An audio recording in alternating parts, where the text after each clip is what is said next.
Spanish Grand Prix is about to get underway, and after a hectically close qualifying session, this race could go anybody's way. We know, of course, that the three teams that will go through to the 1990 Spanish Grand Prix are Minardi, Reynard and Lola, so the other 10 teams have got an interesting fight on their hands as the championship battle heats up in the final European race of the 1990 Grand Prix 2 World Championship season. Jake Sanson here with you once again as the Retro Racing Managers League's Grand Prix Championship gets to a crescendo. 12 drivers still in the hunt for the Drivers' Championship, but by the end of this race, there could be significantly less than that. And a ridiculously close qualifying session means we're going to have a very interesting starting grid. Ayrton Senna lines up in pole position, a fraction ahead of the Lotus Renault of Derek Warwick, who's put the car right up in second on the grid. Alain Prost and Mika Hakkinen in the Brabhams come next on row 2. Jean Alesi and Thierry Boutsen are next up in the Tyrrell and Williams. Then Nigel Mansell's Ferrari and Riccardo Patrese, the championship leader in the Williams Honda. Then Nicola Larini doing a great job for Ligier, just a fraction ahead of Gerhard Berger's McLaren.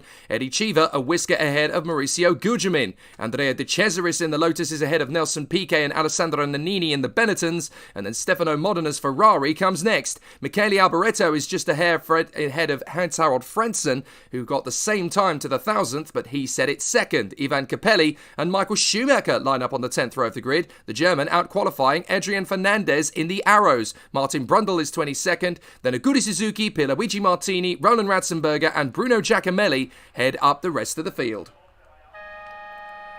So it's going to be a fascinating start off the line as the drivers are getting ready for the Spanish Grand Prix. Ayrton Senna, pole position, and the bonus point that comes with it, which is very important from his point of view because that moves him to 66, just 14 away from the championship lead, and there are 15 available for the win. Green light, so let's go racing at the Spanish Grand Prix at Jerez. Prost has made a killer start in the Brabham as Warwick is going to try and tuck in third position. They come through. Oh, that's Larini. Larini's gone off.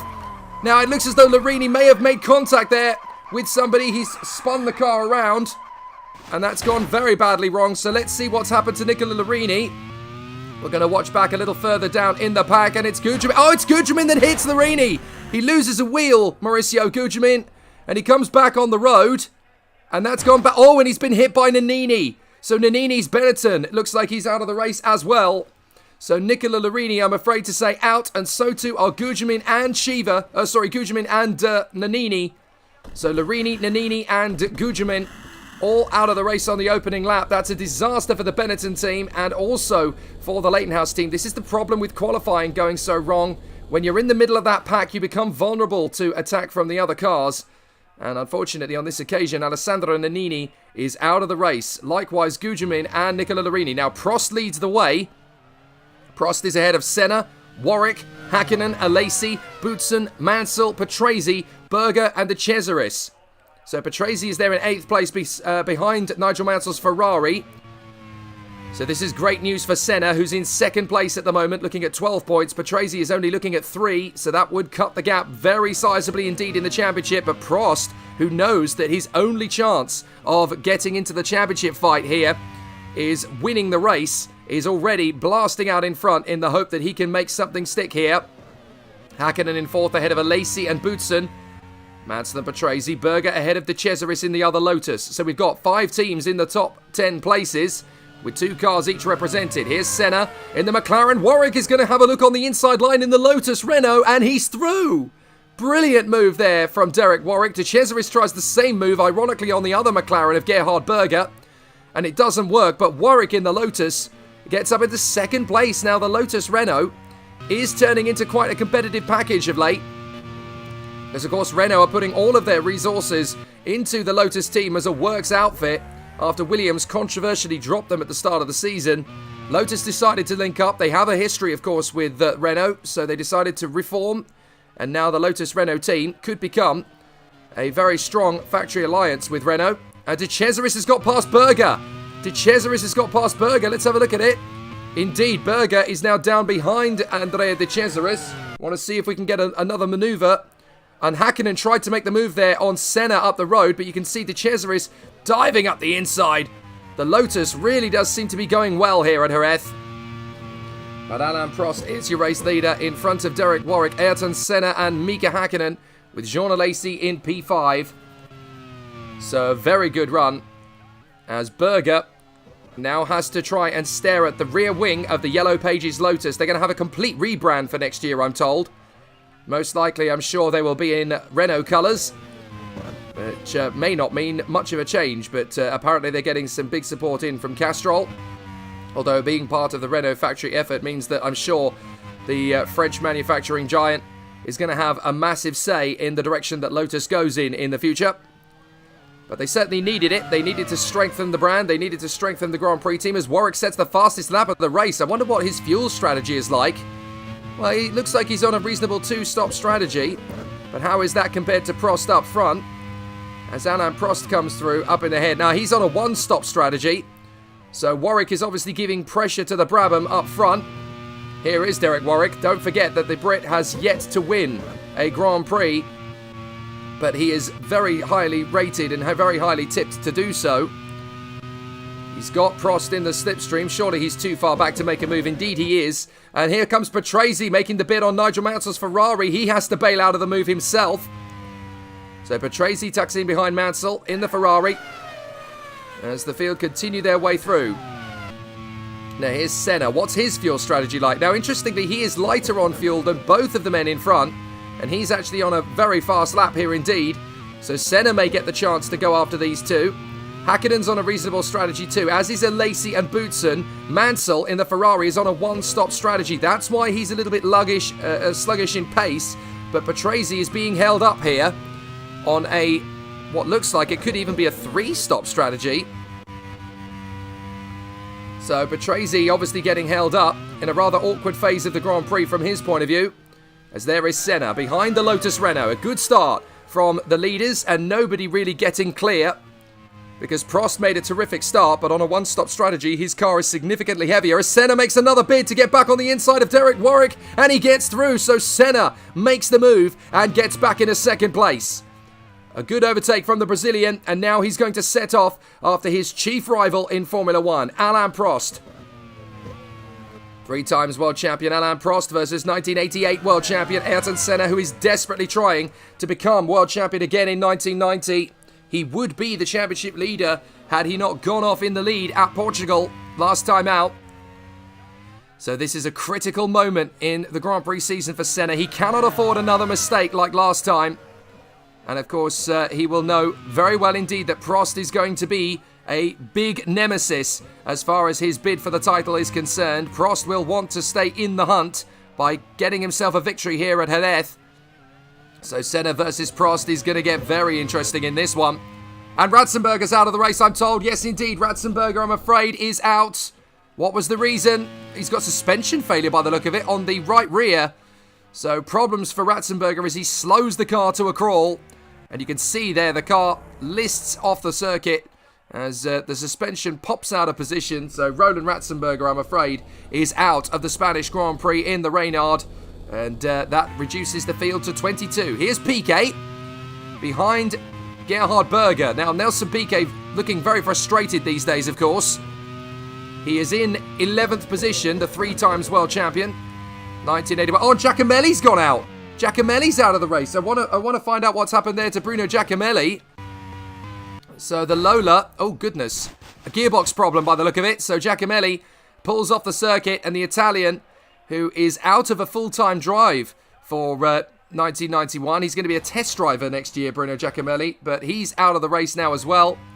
As we watch Michele Alboreto chasing after Stefano Modena in the 2nd Ferrari, with Riccardo Patrese setting the new fastest lap of the race now that he's got past Mansell in the Ferrari and he has been unleashed. So certainly no dominant force up at the front. Michael Schumacher's having a great race in the Reynard. He's popped up behind Eddie Cheever's Ligier. And the German is doing a great job. He must be riding on the wave of confidence, having been signed to Ferrari for next season as Berger runs wide. And that could be a chance for Piquet. Piquet's going to have a go down the back straight, I'm sure, as De Cesaris has a go at Mansell. He gets through. Piquet has a go at Berger. He gets through. So good overtaking moves then in the Spanish Grand Prix. So far a fairly clean race other than the start between Larini, Nannini and Gugelmin. Senna getting very close to Prost though in the Brabham. So we could get quite an interesting duel here, and with Prost getting the mega start, as a one-stopper, this could change the whole face of the Grand Prix. Warwick in third position in the Lotus. Just hanging on in there. He doesn't need to worry that Senna's got past him. There's a long way to go, and he's got good traction off the turn. Is he going to have a go on the inside of Senna? He gets back on the inside and gets back into second place. Good move from Warwick. The two Williams cars are together, Boutsen and Patrese. And I think one of them locked up the brakes there into the final hairpin, but Warwick is back into second in the Lotus. Great bit of driving from the Brit. As Alesi locks up into turn one. Drifts a little bit wide. And now the Williams cars are having a little bit of a squabble. Boutsen and Patrese. But the championship leader is the Italian Riccardo Patrese. He has yet to win a Grand Prix this year, would you believe? But his consistency has kept him in the hunt throughout. Behind them, we've got De Cesaris in the Lotus, Mansell in the Ferrari, Piquet in the Benetton, ahead of Berger, Modena, Alboreto, Chiva and Schumacher. And that's Martini. Martini in the Minardi has gone off at turn one. So now the Minardi's got to try and get himself back on the road. Now he can do this because he's on the gravel. He's off the racetrack. So he can try to fight his way out of the gravel trap. Provided he doesn't cause an obstruction to the other drivers, he can go the wrong way through the gravel. He's having to reverse the car. No, I'm afraid he stalled it. So Martini stalls the Minardi and he is out of the race. That is such a shame for the Italian. And that's one Minardi now out of the race. I was going to say behind Schumacher we've got Capelli. Chiva there, losing ground. Has Chiva got a problem? No, Schumacher just makes him very, very silly there. Frentzen is down in 17th position in the Tyrrell. I'd like to see what's happening with him. Well, he's on a reasonably light fuel strategy, but he just can't make moves on the likes of Capelli, Chiva and Schumacher up the road in front of him. Fernandez is down in 18th. Then we've got Brundle and Suzuki, and that's it. That's all she wrote. So Alain Prost leads the way. Here's Capelli. Gets the move on Chiva up the inside. So Chiva is really struggling for pace, having had a brilliant qualifying session. Larini's out, and Ligier with Chiva is now tumbling down the order. So here's Senna chasing after Prost and Warwick. Has Derek Warwick got a run on Alain Prost in the Brabham here? He's not quite close enough, but Alesi is close enough to have a go at Hakkinen. Senna's going to make a late bid on Warwick as well, so Senna gets into second. Alesi gets through into fourth past Hakkinen. Great racing. All Honda engines, of course, at the top end of the field, except for Derek Warwick in the Renault-engined Brabham, as Senna, now having got past Warwick, is charging after Prost very quickly. So Schumacher trying to close his way up, and that's Piquet. Whoops-a-daisy!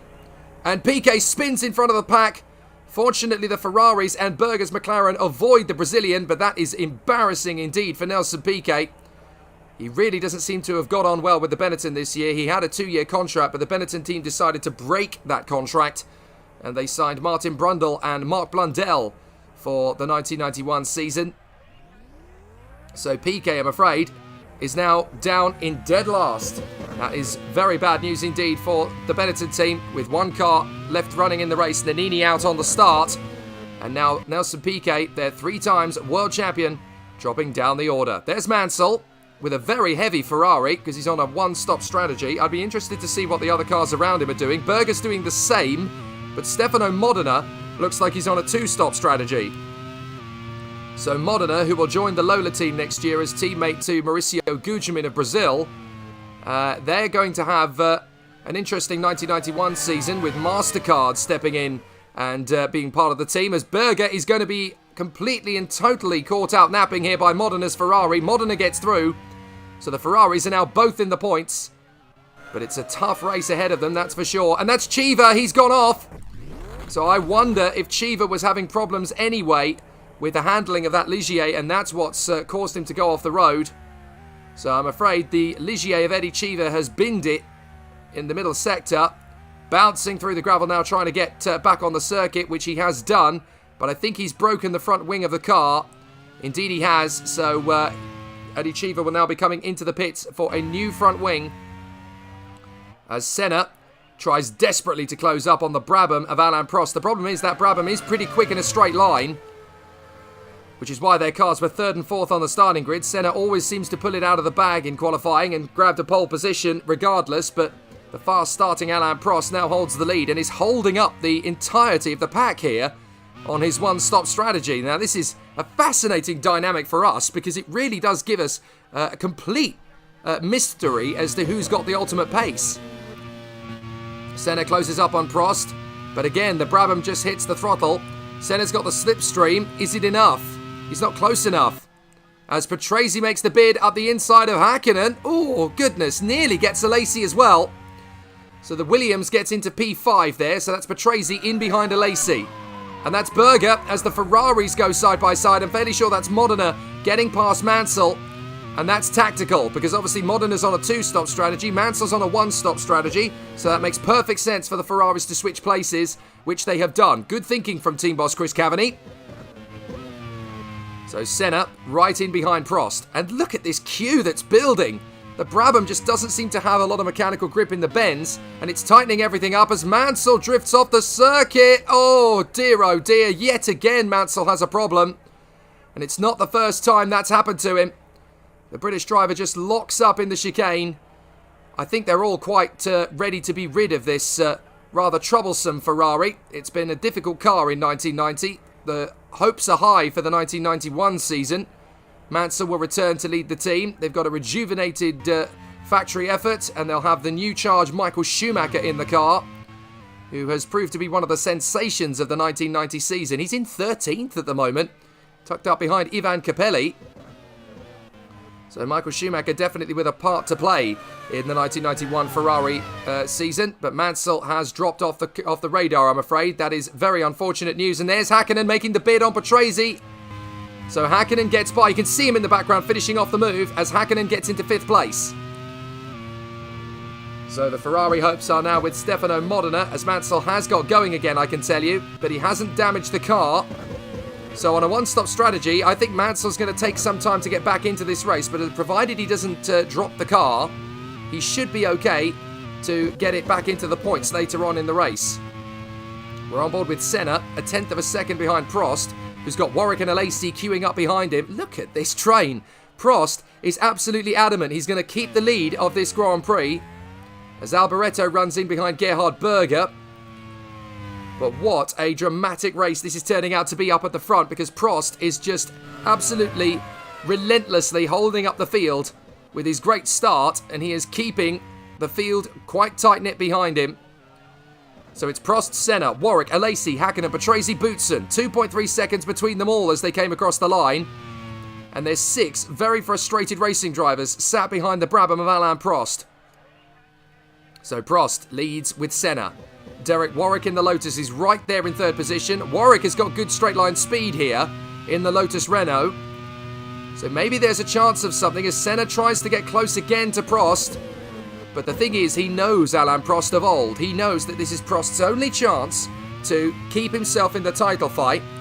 And if he goes for an overtaking move, he's probably thinking, well, I know what happened at Suzuka last year, so I'm not going to get myself into a situation I can't get out of. So he's got to wait until Prost makes a mistake, or maybe even until his own pit stop, before he makes that bold and daring move. So Senna tries again and again and again on Prost, but he doesn't want to make the overtaking move. Prost has a history with Senna. De Cesaris locks up there in the chicane. Gets it back together again. This is the new chicane that was built for the 1990 running of the Spanish Grand Prix. And I have to say, it's been a bit of an annoying one for the drivers, but it's certainly made that part of the course much safer. No major incidents in this Spanish Grand Prix that have caused concern. So down to the first corner comes De Cesaris. Prost and Senna still absolutely nose to tail, and Senna just doesn't seem to want to make this overtaking move. I think he knows what Prost will do. Now Warwick, Alesi, Häkkinen, Patrese and Boutsen are all queuing up behind him. So this is quite a thrilling Spanish Grand Prix. All it's going to take is traffic now, and we could see something very interesting in terms of a race battle. Senna tries again in the slipstream behind Prost, but I think Warwick's going to try. Warwick makes his bid and he gets through as Häkkinen sees Patrese and Boutsen get together as well. But Warwick is into second place, so Derek Warwick in the Lotus has had enough of watching Senna tentatively try and make an overtaking move, and Warwick gets back into second place. That's the third move from the Englishman on the Brazilian. So Prost, Warwick, Senna, Alesi, Häkkinen, Patrese, Boutsen. Just over 2 seconds between all 7 cars as Alesi slams the door shut in Häkkinen's face. No way that the Tyrrell is going to drop off the back of Senna. especially when Alesi, the relative rookie compared to the 3 drivers in front of him, still has a solid chance of winning the driver's title. 2 wins earlier in the season, of course, at Mexico and Canada. So this could be a fabulous opportunity for the Tyrrell driver. He's there in 4th place, with every bit of chance of the 3 guys in front of winning the race and getting a big boost to his championship attack. That's a Goody Suzuki in the Lola. Not quite sure why we're watching the Japanese. He's only got Mansell and Chiva behind him. Nelson Piquet has recently caught and passed him, but clearly somebody's got a favour about a Goody Suzuki as Alesi tries on Senna, and it doesn't work out. So Alesi has to back out of it, and that was very close indeed. And now Warwick is going for the lead. Warwick is going to try on Prost, and Derek Warwick gets the move. So Derek Warwick takes the lead of the Spanish Grand Prix as Frentzen very nearly runs off the circuit there up at the first sector. But Derek Warwick in the Lotus Renault leads the Spanish Grand Prix. And I'm fairly sure that's the first time he's led a Grand Prix since his Renault days. And Martin Brundle, look, he again just goes very close to the edge of the circuit there. Almost bins the car completely. But it's amazing that on lap 13, the top 10 cars are still only separated by 11 seconds. Whoop, there goes Piquet. So Nelson Piquet passes Martin Brundle in the Minardi, and that's Piquet up into 16th position, trying to chase down his teammate for next year. And that is his teammate for next year, spinning off. Adrian Fernandez, I'm afraid, has spun off the road. Well, the Mexican has had a reasonable season. He's had an up and down sort of year. But here at Jerez, that is buried deep in the gravel. So the Arrows has got to now try and extricate itself from the gravel. He's kept the engine running. Oh dear, well that's not helped. So Fernandez, I'm afraid, is now out of the Spanish Grand Prix.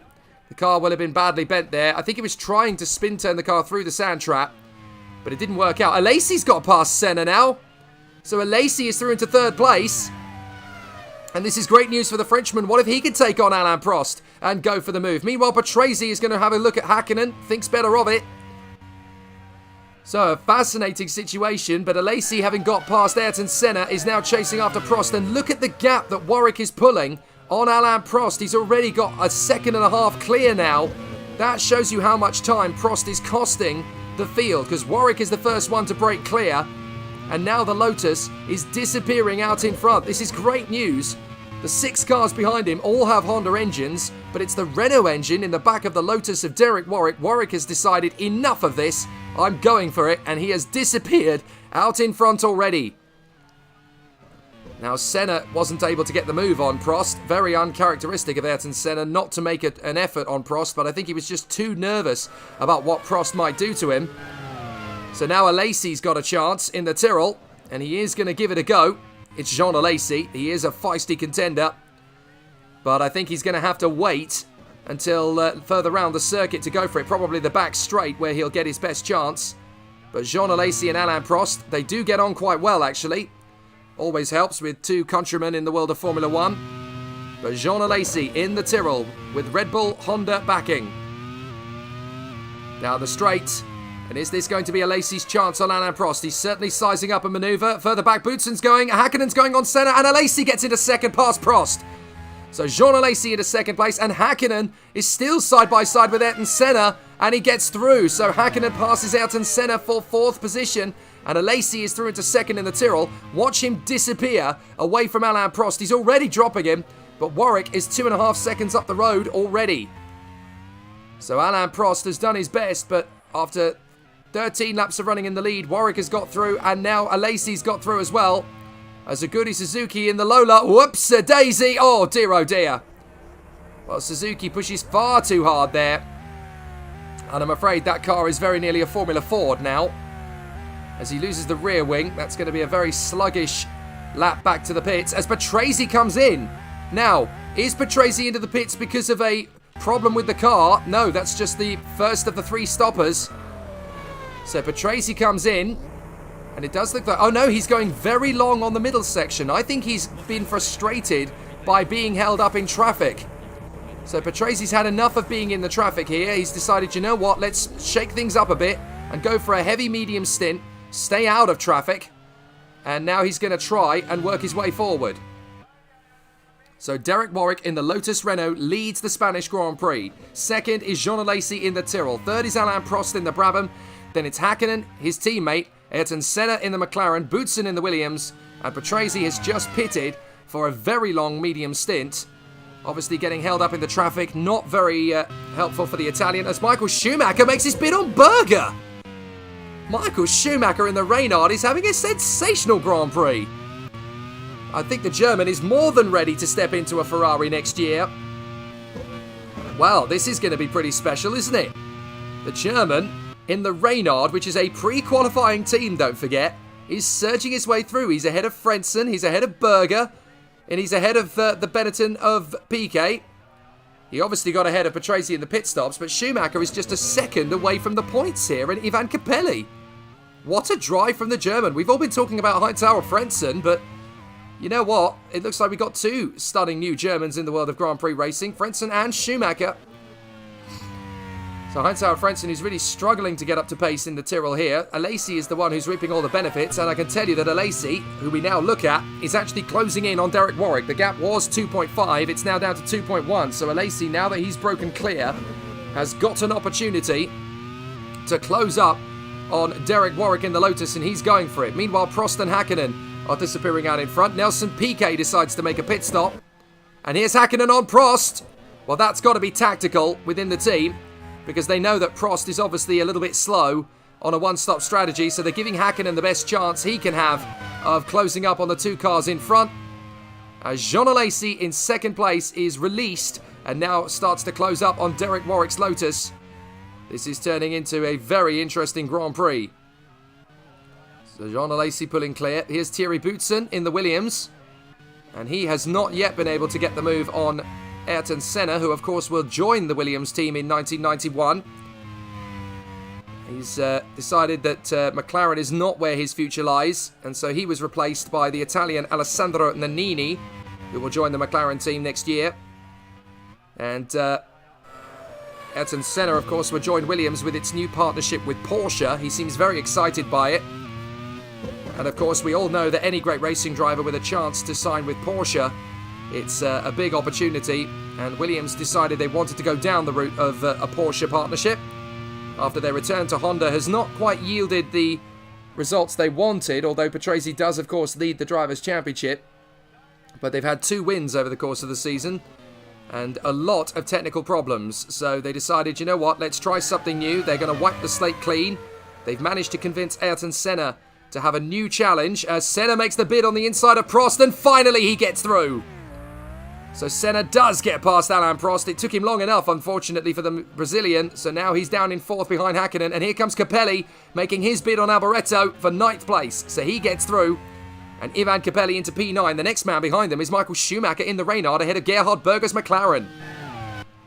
For anybody who might have thought that maybe Michael Schumacher was too young and not yet ready to compete with the best of them in Grand Prix racing, I think we're in for a shock next year at Ferrari. Because Michael Schumacher is the new talent on the block. There's no doubt about it. And into the pits comes Alesi. Alesi comes in. That is a scheduled pit stop for a 2-stop strategy. So Alesi is the first one to blink in the pit stop race. So into the pits comes the Tyrrell. Looking good for the Frenchman at the moment. He just needs to keep it together. And it looks like another team is getting ready for a pit stop in pit road. But it's 8.6 seconds for Jean Alesi. That's not bad going. He should rejoin in 11th position behind Capelli. So Frentzen goes past the pits, and Alesi will come out in 11th position. There's Derek Warwick, still leading the way in the Lotus Renault. What has he got underneath that engine cover to get away from the rest of the field? Because Derek Warwick is looking so strong today. And of course, let's not forget that he had that brilliant run at the start of the year of 5 points finishes on the bounce. 6th, 5th, 4th, 2nd and 3rd. Derek Warwick in the 2nd place in Monaco, his best ever finish in Formula 1. He would dearly love to win his first Grand Prix. He will captain the Lotus Renault team next year.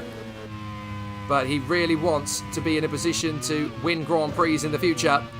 And this would be a big boon for him if he can get a win here at Jerez. He's been trying very many years now, Derek Warwick. He's been in the sport since 1981. He's had success in sports cars, obviously, in the interim years, but now he feels that this could probably be his best chance of winning in Formula One. And many people have said that he is a potential world champion, if only he could have the brakes, and he's not had the brakes coming up to this point. Senna and Boutsen come in, as does Stefano Modena. So Senna and Boutsen in the pits together. So Boutsen brings the Williams in at the end of the pit lane. Senna should pass him at the exit of the pit lane. Stefano Modena in the Ferrari is in as well. And there goes Ayrton Senna's McLaren. That's exactly as expected. So Derek Warwick leads Häkkinen by 4.7 seconds. Prost is third, 7.7 seconds adrift of Warwick. De Cesaris is now fourth. Alboreto is fifth. Berger is in sixth because Schumacher has come into the pits as well. And that's Patrese getting his move on Suzuki to lap him. But Patrese is no better off for that early pit stop. He's rejoined right behind Thierry Boutsen, his teammate. But the man who's going to be in the lead once the second pit stop phase is over, as Modena pushes very hard in the Ferrari, the man who's going to be leading the race is going to be Alain Prost in the Brabham, because of course he's on a one-stop strategy. So he's got to look after the tyres and keep the car going a little bit longer than the others. But the big question is that going to be the race-winning strategy? I'm not so sure it is. I think the two-stoppers have got a better chance in this one because of the amount of time that Warwick has been able to gain on Prost through this phase of the race. Now, Häkkinen continues, but it's not going to be long before he makes the pit stop. Derek Warwick in the Lotus can actually go a little bit longer than the others, so that gives him a bit more time to get away from Prost and build up more of an advantage. So that's good news. Oh, Thierry Boutsen! Oh, he spins right in front of his teammate, but fortunately Patrese does not get involved. But we saw Mansell go off there, and now we see Thierry Boutsen going off there as well. This is what we were talking about how some of the drivers are still quite irritated about this new chicane section of the course. And a lot of the drivers failing to get used to it because they know the old Jerez layout. Boutsen gets going, but just after his pit stop, he's going to have to come into the pits again, as Jean Alesi sets the fastest lap of the race that time round. So again, now that he's been released, he's got a chance to move forward. And he's caught up to his teammate Heinz-Harald Frentzen, so Boutsen pits in from 15th. And I'm afraid that puts him in the same sort of realm as Mansell and Piquet. Eddie Cheever too, who have all had their offs. Now here is Frentzen. Is he about to get his teammate come up the inside? Indeed he is. So Alesi gets past Frentzen. Frentzen is about to come into the pits for his stop. Alesi is disappearing. Now this is a big moment psychologically in the Tyrrell team, because Alesi wanted to assert himself at this closing stages of the year, because Frentzen is ahead of him in the Drivers' Championship, only by 5 points, but it's still a psychological upper hand. And Alesi and Frentzen, it looks like there's a real rivalry brewing between these two, which could be fascinating as the season progresses. Into the pits comes Mika Häkkinen in the Brabham. So Häkkinen manages to make a pit stop, as Warwick is now 9 seconds clear of Prost. He's stretching out that advantage. But this is a fabulous day for Lotus at the moment, searching for their first win in Formula One racing since 1987 with Ayrton Senna. So Jean Alesi makes the dive up the inside of Berger and gets through, as Senna sets the fastest lap of the race. But look at the distance between Alesi and Senna on the road. That's a big margin that has been created thanks to the pit stops and thanks to the ease in which Alesi got past Prost earlier, compared to the difficulty that it took Senna to get past. Not really surprising, because Prost isn't going to give Senna any favours, especially considering that Senna is a main championship opponent. So Patrese, the championship leader, is down in 10th. Senna is down in 8th. Häkkinen has made his pit stop and is down in 9th place. Berger is currently in 6th, but he's on a one-stop strategy like Prost. The big mover at the moment is Warwick, because he's leading the race. If he gets a win, he will tighten right up in the championship fight. And that's Alboreto spinning out of 4th place. He just catches the back end of the car. But now Jean Alesi is going to be on him like a ton of bricks. And there goes Alesi on the inside line. Thank you very much, Michele. So Michele Alboreto, of course, he's moving to the Lotus team next year. He wants to revitalise his career. And he's not had a great time with the Arrows team from his point of view, having left Ferrari last year. And, having left Ferrari at the end of 1988. He's been with Arrows for 2 seasons now, and he's not really had what he wanted out of it. But there is Derek Warwick, the British driver leading the Grand Prix. So many people have tipped him to be a Formula One winner, and he's never really had a brilliant chance. The Renault work steal was his best opportunity, but that was just as the Renault team were dipping in fortunes, although many people are starting to tip that this team could be the factory Renault outfit, that Renault could actually buy Lotus and turn it into the Renault works team, because obviously they're using the Lotus facilities and resources to build up for 1991. But Renault want a bigger presence in Formula 1. There's Senna on the inside of Frentzen. Nice move there from the Brazilian on the German, and now he's got his teammate in front of him, but his teammate is on a different strategy, so I would not at all be surprised if team manager Chris Buxton has already got onto the blower to tell Gerhard Berger to move out of the way as Boutsen sets the fastest lap of the race, driving angry, and Derek Warwick is into the pits from the lead. This is the most important pit stop of Derek Warwick's career so far. Into the pits. Prost goes through in the lead. De Cesaris goes through in second. Both of them are on one-stop strategies. But Warwick needs to get out onto the circuit ahead of Jean Alesi to stand any chance of winning this Grand Prix. And it is going to be tight because Alesi has managed to get through pretty quickly. Alesi gets through! Alesi is in front! So Jean Alesi now effectively takes the lead of the Spanish Grand Prix. Brilliant work from Jean Alesi and the Tyrrell team. He's been lightning since his pit stop, and he has leapfrogged past the Lotus. Jean Alesi now effectively leads the Spanish Grand Prix as his teammate Frentzen pits.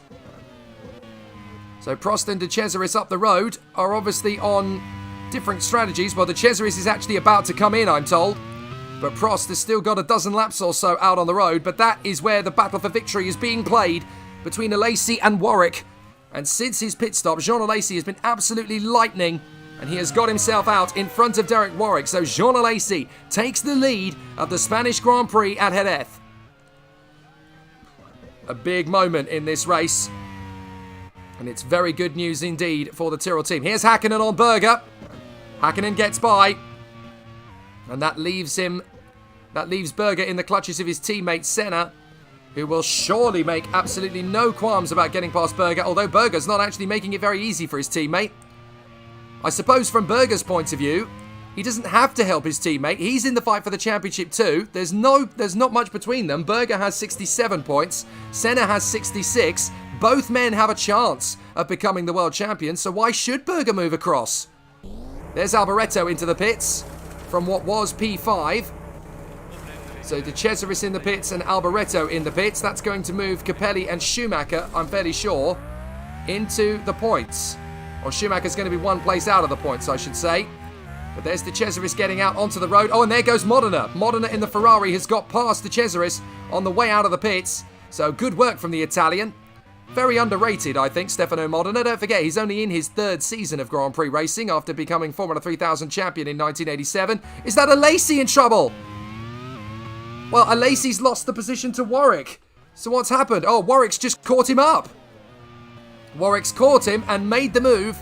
So a clean overtake from the Lotus. It's not done yet between these two. Alesi may have pushed hard out of the pit lane, but Warwick has caught and passed Jean Alesi for, again, effectively, the lead of the Spanish Grand Prix. Warwick is absolutely determined. Don't you dare take this win away from me, Jean Alesi. You've had wins. You've had 2 Grand Prix victories. I want to get my first, and this is my chance. So Frentzen on Alboreto. And that's a clean pass into the hairpin. No problem at all there for Heinz-Harald Frentzen, as he comes through in fine fashion. So here's Alain Prost. Down the straight. Into the lock-up for the first corner. No problems at all. Oh, careful, boys. As Derek Warwick sets the fastest lap of the race. So that's how he was able to get the move on Alesi. He just had superior speed. And the Renault engine is definitely becoming a fighting force at the end of 1990. High hopes for them in 1991. As Prost, Warwick and Alesi is the current order. There is Derek Warwick, 8.3 seconds behind Prost.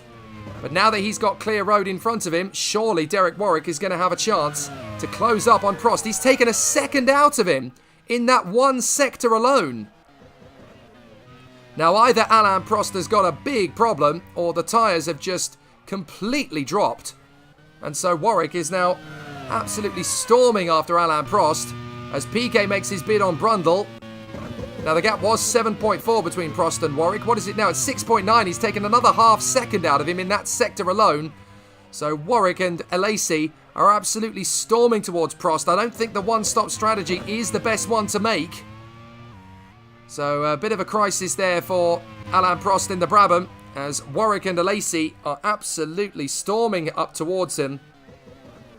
Hakkinen is now 4th.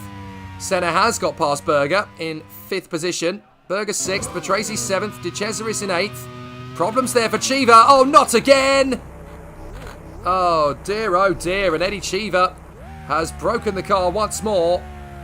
What a depressing day at the office for Ligier. They had such high hopes coming into this race, as Frentzen, by the way, has just got past Michael Schumacher's Reynard. So it'll be interesting to see why that's happened. Oh, Frentzen just had superior pace in the Tyrrell.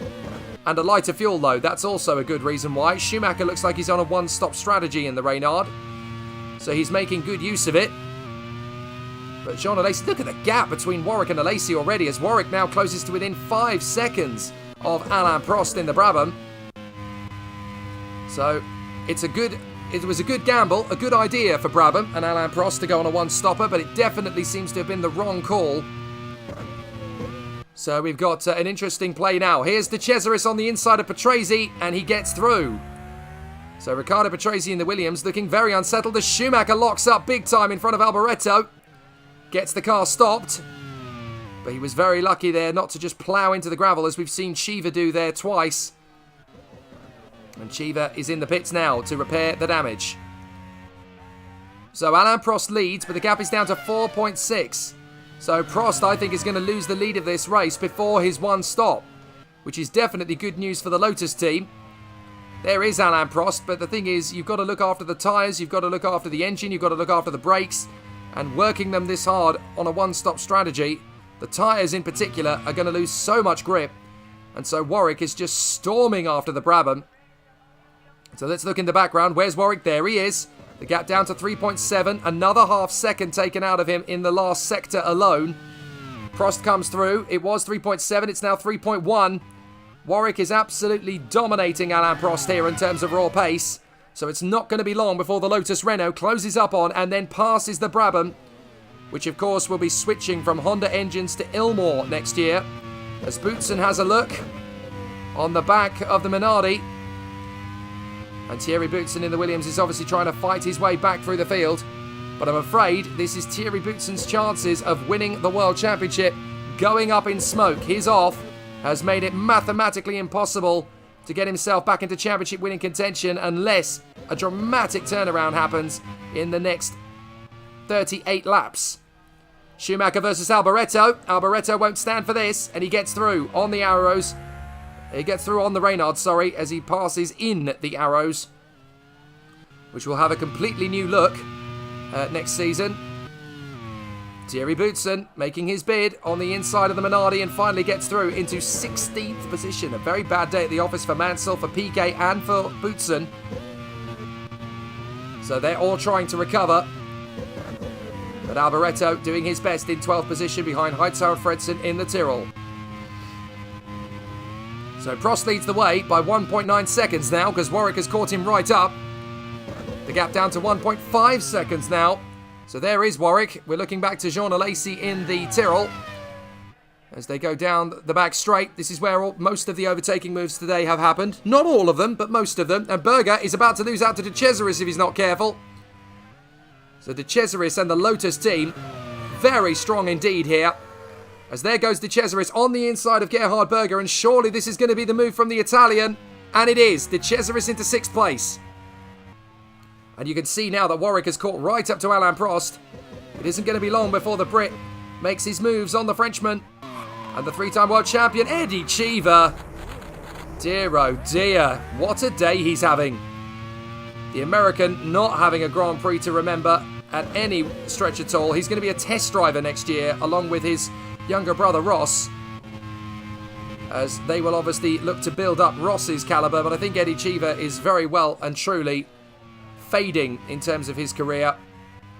I wonder if the Ligier team would consider bringing in a fresh pair of heels for the last 2 races, as Aguri Suzuki drops it on the way through the chicane as well. Now, of course, the Ligier team test driver is the Swiss driver Jean-Denis Delatraz. I wonder if he'd get a call up for the Japanese Grand Prix.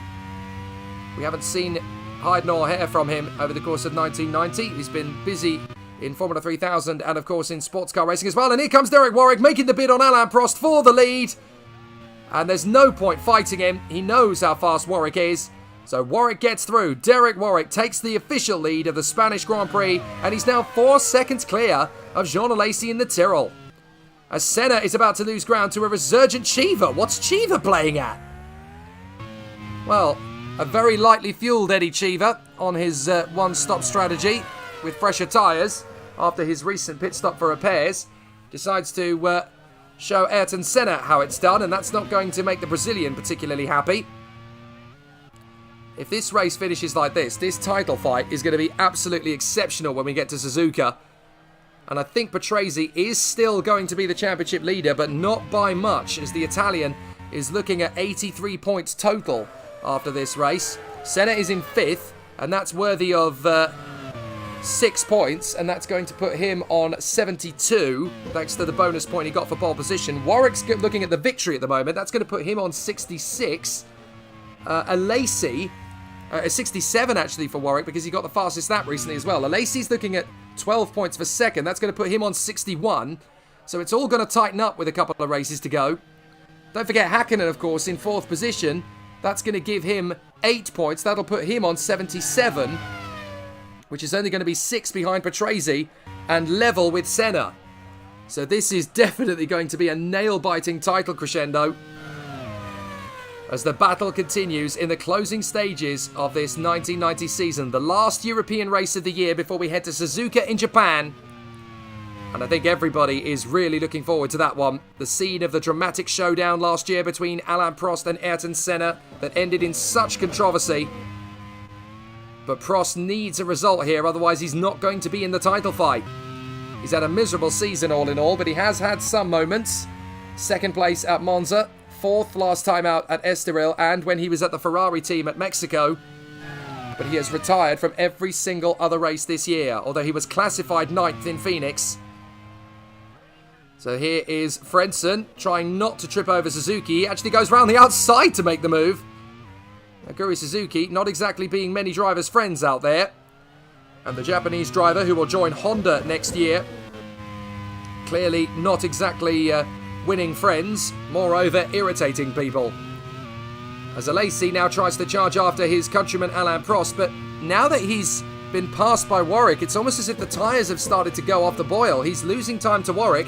And he's not gaining as much time on Prost as I thought he would be.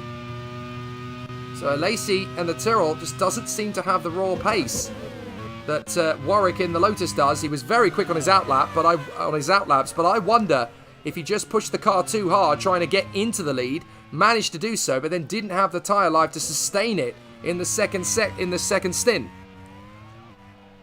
So Derek Warwick leads the way in the Lotus Renault. Prost is 2nd in the Brabham Honda. Alesi is 3rd in the Tyrrell Honda. Mika Hakkinen is 4th in his Brabham Honda. Ayrton Senna is 5th in his McLaren Honda.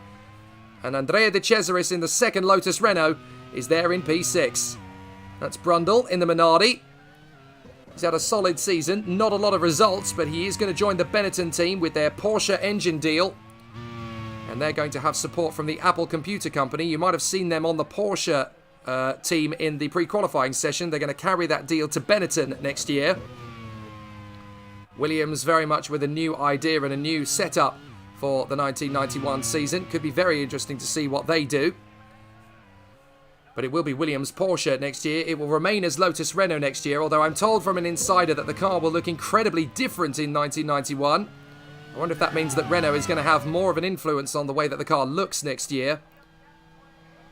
So it could be fascinating to see how things go.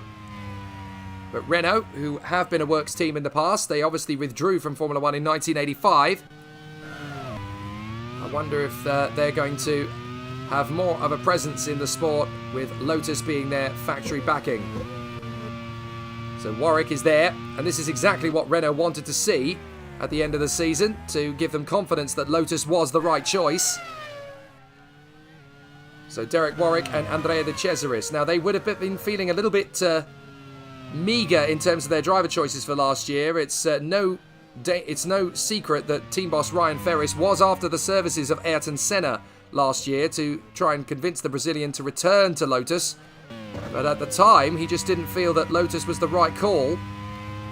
He's gone to Williams for the challenge because he knows that the Porsche engine is going to be a real challenge next year.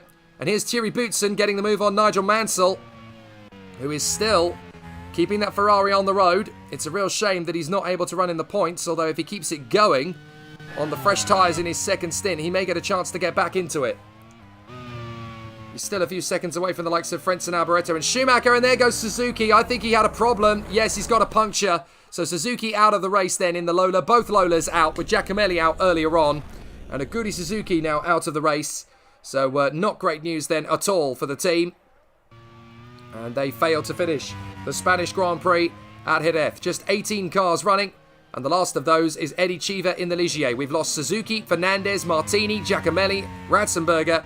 And then at the start, we had a crash that involved Larini, Gugelmin, and Alessandro Nannini in the Benetton. So we're on lap 34 of 69. Derek Warwick is not far away from completing lap 34 of 69, in which case we will have 25 laps to go in the Spanish Grand Prix.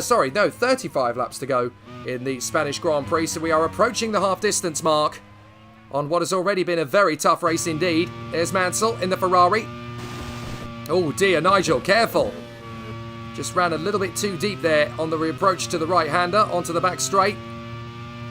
But the whole Ferrari team has made it very clear they are going to be quite glad to see the back of this horrible 1990 Ferrari. They've built a brand new car for next year. Apparently it's going to be much quicker, much more reliable. And it should return Ferrari to the glory days. They've had a tough year. A double podium at Hockenheim was a slight rosy day at the office, but otherwise, the team have had all sorts of problems with this rather unfortunate Ferrari. It's definitely been one of the most unfavoured Ferraris in their entire history, and last year was a tough car for them. So now they've got the opportunity to continue storming forward.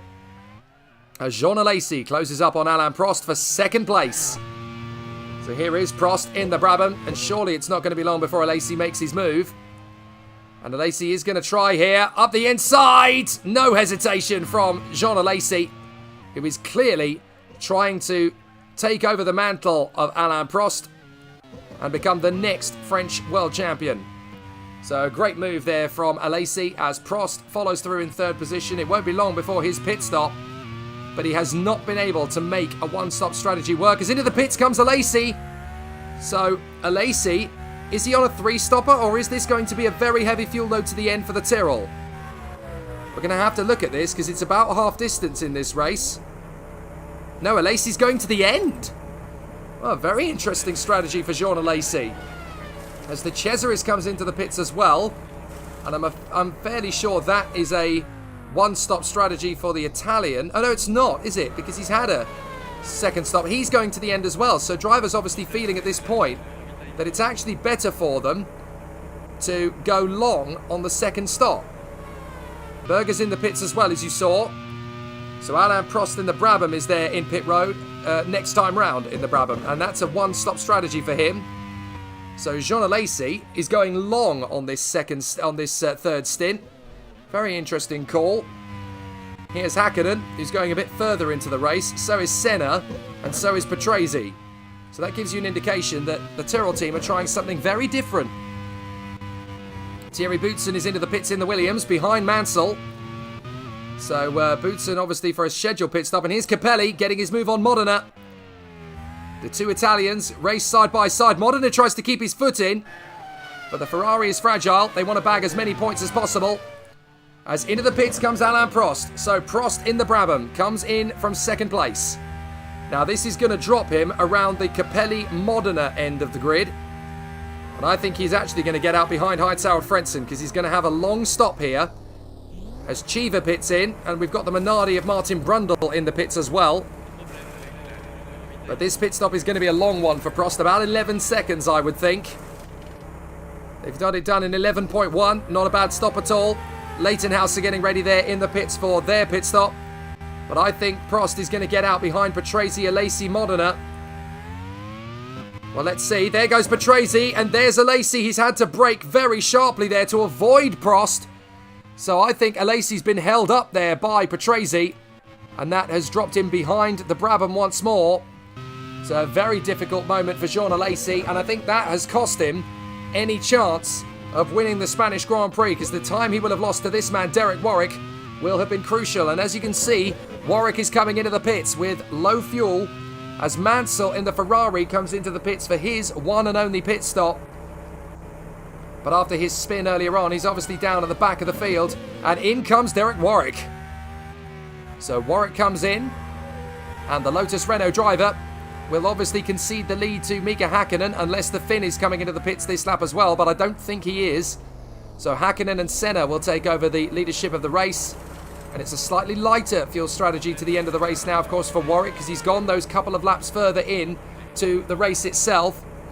And it's a good stop. 11 seconds dead for Derek Warwick and the Lotus team. Hakkinen takes the lead. Senna is pitting.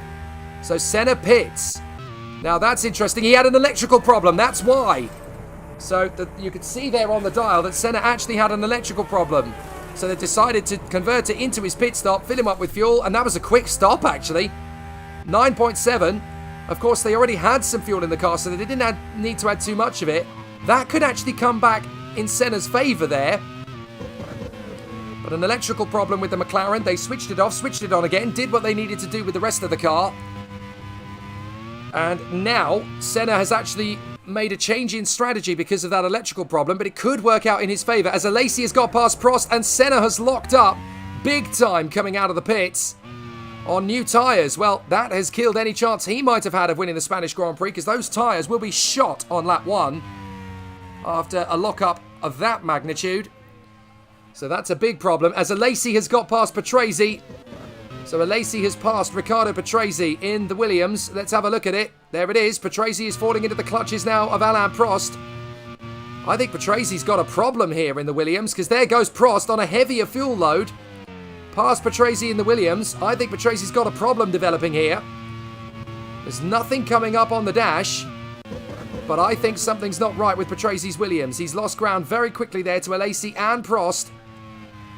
And the next car in tow is Stefano Modina's Ferrari. Still no problem detected with Patrese's car. We'll have to keep a lookout for it on the in the Williams, because that's definitely a lackluster performance from Riccardo Patrese to lose 2 places so quickly. And the championship leader is struggling. He was 3rd. He's down to 5th again. But Derek Warwick is now on the charge after Mika Hakkinen. And this car really does look like it could win the Spanish Grand Prix. We don't want to jinx it. But Mika Hakkinen is leading with a handful of laps to go before his pit stop. But he has got another stop, and that's the key factor here for the Finn, Mika Hakkinen. There's Jean Alesi now into what is effectively 2nd place in front of Alain Prost. Look at Patrese, he's just dropped. Patrese has dropped like a stone. Now that is a surprise, because he's on a lighter fuel load than Prost. I would have thought he would have at least a little bit more pace to combat towards the Brabham. But it's definitely not looking good for Patrese here. He's got another pit stop to come, and he's dropping time to the one-stopping Prost. Now, I know that Prost has got fresher tyres, but even so, Patrese should not be losing that kind of pace. So here's Hakkinen. Still leading the Spanish Grand Prix with 30 laps to go, but he does have another pit stop to come. And so the battle continues with Hakkinen leading, Warwick 2nd, Alesi 3rd, Prost is 4th from Patrese, Modena in the Ferrari, Senna's McLaren, De Cesaris in the Lotus, and then Berger's McLaren, and Michael Schumacher in the Reynard on his one-stop strategy is in 10th position ahead of Capelli, Frentzen and Piquet. And there is Michael Schumacher. Sorry, he is on a 2-stop strategy. I'm incorrect. He was on a 1-stop strategy last time out, I think, at Estoril, but certainly he's been able to make a good use of this in Jerez. And I should think that Ferrari are quite looking forward to having him on board next year. Mansell is still circulating for Ferrari fans. He's in 16th position, but he lost a lot of time after his earlier spin. And now only Brundle and Cheever are behind him. And here's Alesi. Alesi's been caught by Prost. Prost is going for it. Now that is fascinating. Prost seems to have used the straight line speed advantage of Alesi. Now, of course, they're on the same fuel load because Alesi decided to switch and go for a heavy final stint. So the advantage that Prost had over the advantage that the Tyrrell had over the Brabham has kind of been neutralised. And essentially this now means that Alesi is going, well, we've got yellow flags. It's Hakkinen. Hakkinen's gone off. Hakkinen's gone off in the Brabham. Oh my goodness. That's a big shunt. And Hakkinen, he was on his way to the pit lane anyway, I do believe. He has now gone off the road and he is rejoining, but Hakkinen throws away a decent finish in the Spanish Grand Prix of 1990, and I'm afraid to say that is a big dent in his championship attack.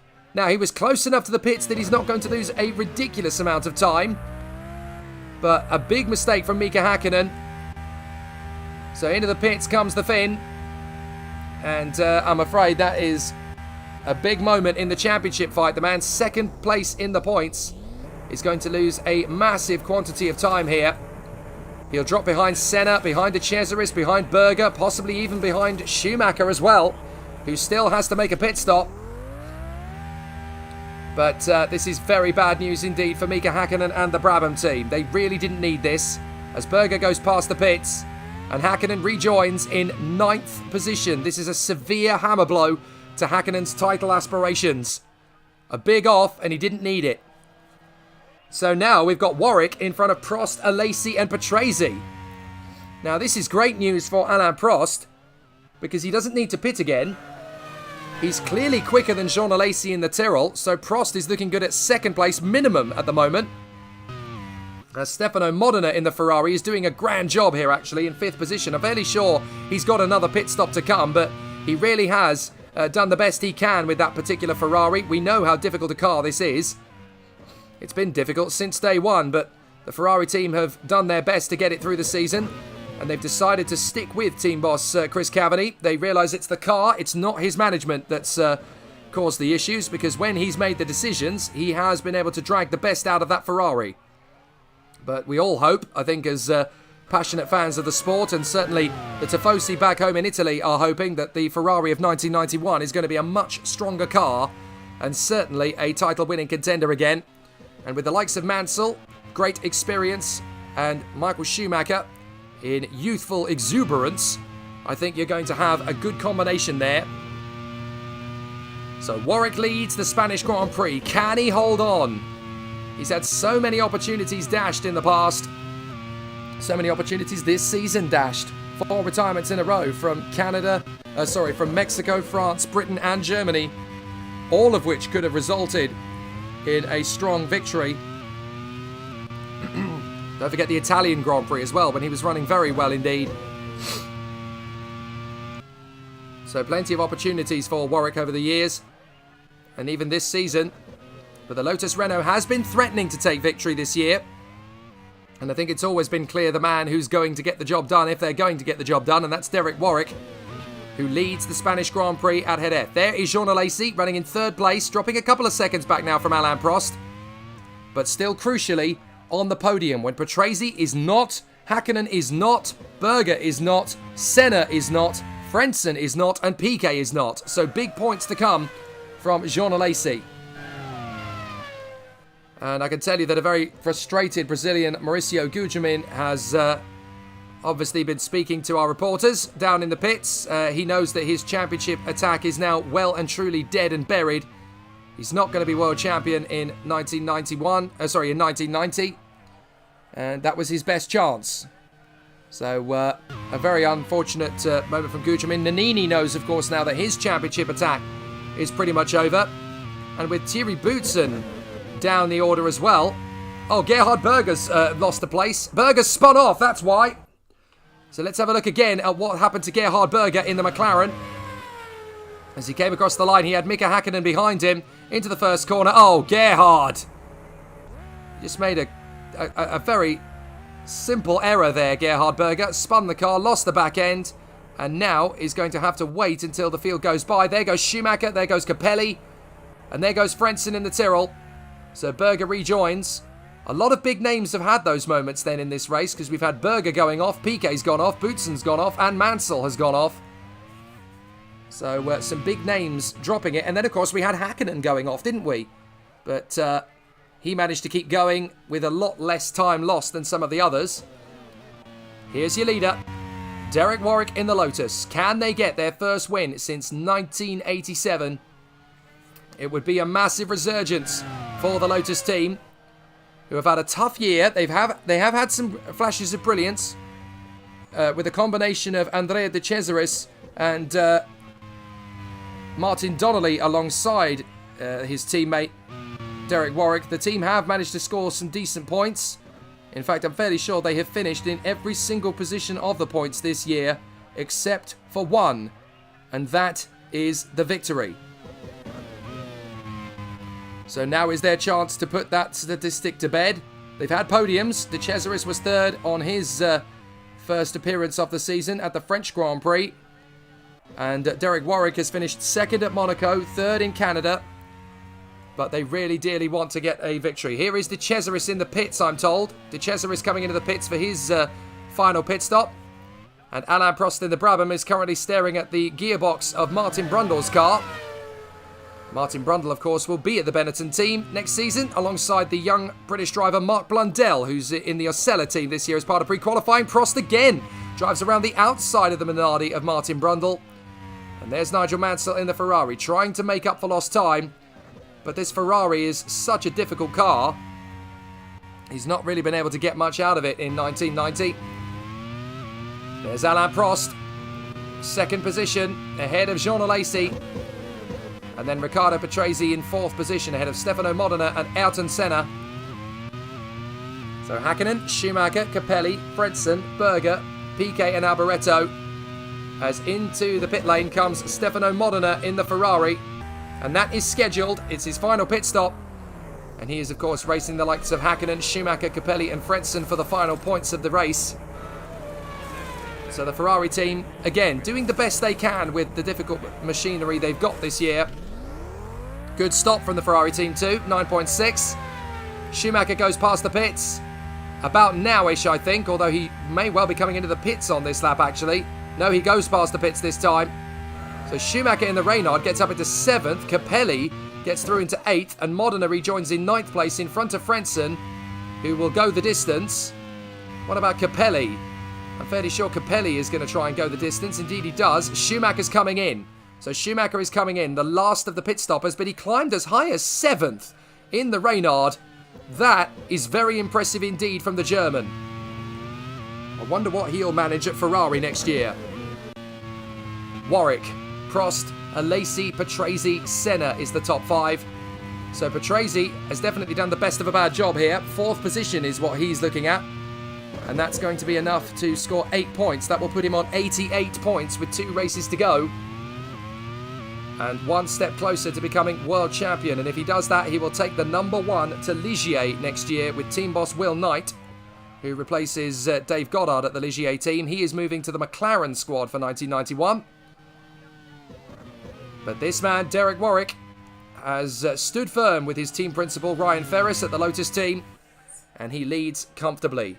Still a long way to go, though, in the Spanish Grand Prix. It's not done yet. 24 laps remain of this Spanish Grand Prix. It's a long race here at Jerez, as Michael Schumacher comes into the pits from 7th position. Capelli goes through, Modena goes through, Frentzen goes through, and Berger's going to go through. So Schumacher will not score points unless there's a few incidents ahead of him, as Martin Brundle locks up in the Minardi big time at the hairpin. So Schumacher will rejoin behind Mansell's Ferrari, I do believe, as the Reynard falls back into 16th position. But it was a good effort from the German, and he really has showcased what he can do with this car. So with Patrese looking at 88 points for finishing in 4th place, Warwick has got 15 on the charge, and that would put him up into 66 points. 67 if he has kept the fastest lap, which I think he has.